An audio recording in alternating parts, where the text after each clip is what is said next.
Okey, continue bab 3, example 6. Ini video yang ke-20.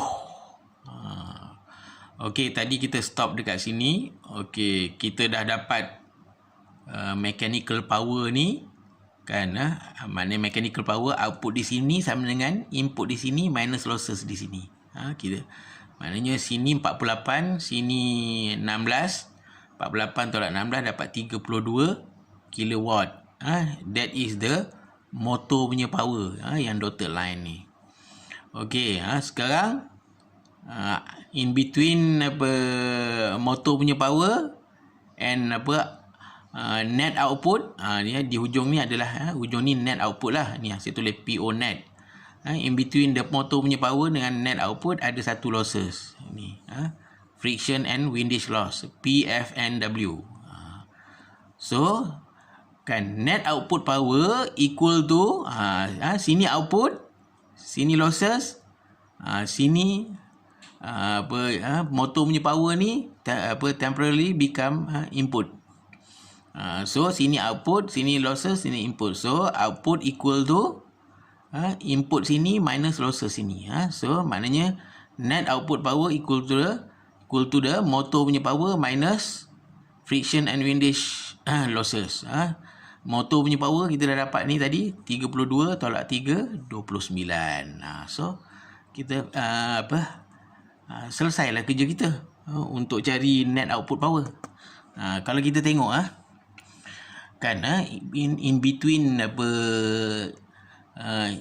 input and output power, real losses ada 3 je.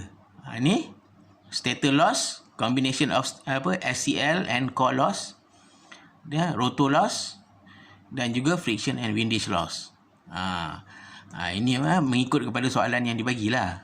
Kalau ikut sebenar kan ada losses lagi selepas PFNW ni ada miscellaneous loss, tapi consider tak ada. Consider bila soalan tak bagi, kita tak adalah. Yang awal-awal ni pun sebelum ni pun lossesnya di combine kan.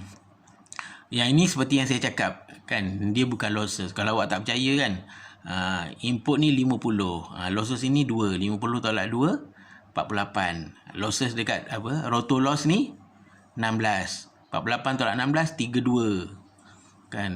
32 tolak friction and windage loss 3, 32 tolak 3, 29. So ini example ni is good example how to solve the problem kan using power flow diagram. So this is the one of the application of the power flow diagram lah. Jangan kalau kita ikut formula losses kan, total losses, losses ini campur ini, campur ini, campur ini, campur ni kan. Kalau macam tu awak kira ini 50, ini tolak 2, 48, 48 tolak 48 kosong, habis dah tak dapat.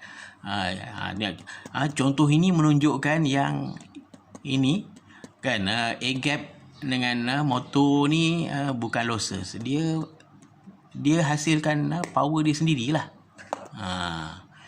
Okey, clear tu ya.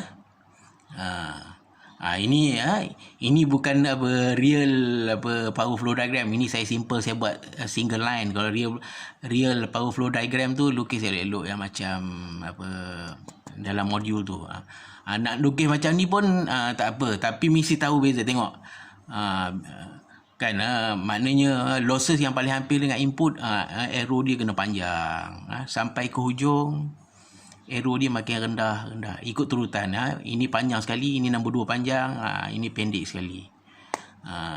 Bukan menunjukkan dia punya yang panjang tu losses dia banyak, tak. Kalau macam tu, ini 2K, ini 16K, kenapa ini pendek? Tak. Dia punya nak menunjukkan yang hampir kat sini, yang panjang ni dia hampir dengan input, yang pendek ni losses dia hampir dengan output. Kalau ikut logik lah, betul lah, yang arrow dia pendek ni lossesnya kecil.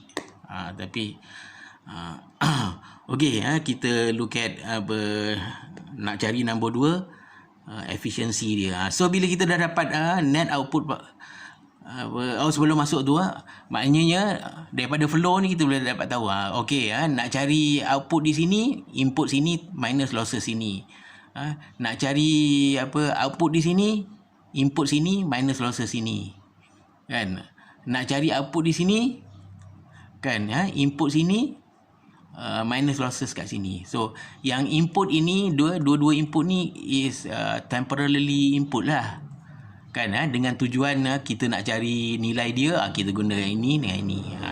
Nak cari nilai yang ini, kita gunakan ini dan ini.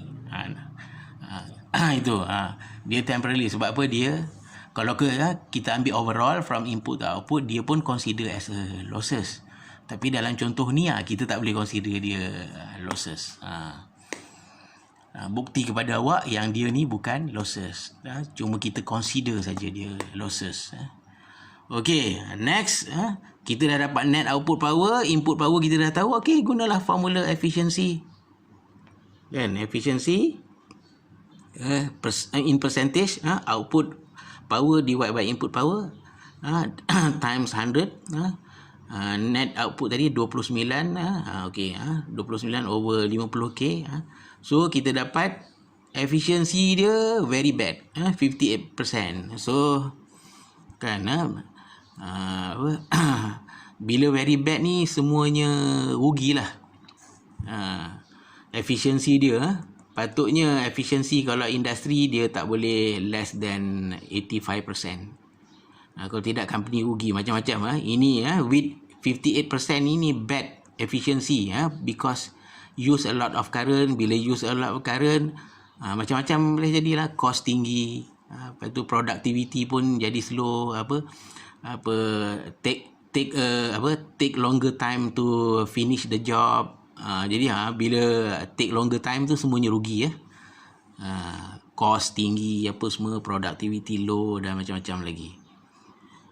Okey, nombor 3 nak cari input current. So since the motor is delta connection, bila delta kita tahu VP equal to VL kan, dia bagi voltage 440, tapi current dia tak sama. IP equal to IL over set 3 kan. Okey, kita we know input power kalau guna VP IP, ini formula dia. So from there, so kita we can count IP. So IP equal to input power over 3 VP cos theta P. Okay, plug in the value kan. Tadi power factor dah bagi nilai supply 440. Okay. Okay, plug in the value into the formula using calculator. Okay, tekan. Okay, kita dapat 47.35 ampere. Sorry, don't forget to write the unit ampere. Ini saya terlupa, kamu tulis ampere. But since this is 3 phase, ini magnitude, dia mesti ada angle. So kan, ini IP. IP equal to 47 dia punya magnitude 0.35, angle dia kita guna cos theta, cos theta cos phi p lagging sama dengan 47.35 with 0.8 punya power factor adalah 36.9, tapi don't forget to put negative sign because of lagging. Unit ampere don't forget, sini letak, saya terlupa letak kan. That is IP. So IL kan, IP kita dah dapat bila kita apply formula power ni kan. So IL sama dengan set 3 IP. So IL equal to set 3 IP kan, ataupun set 3 sama dengan 1.7 darab IP. So 1.7 darab 47.35, darab dengan magnitude saja. So kita dapat IL 82.01 ampere. Kalau incomplete, maknanya IL adalah 82.01 with angle 36.9, with angle negative angle lah, negative 36.9 ampere. Okey, kamu completekan, letak dia punya dia punya angle. Saya terlupa letak. Okey, finish example 5 kan. So far kita dah bab ini dah 20 video dah.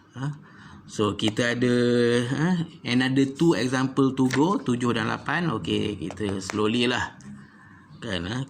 Ini baru minggu 8. Okey, saya stop.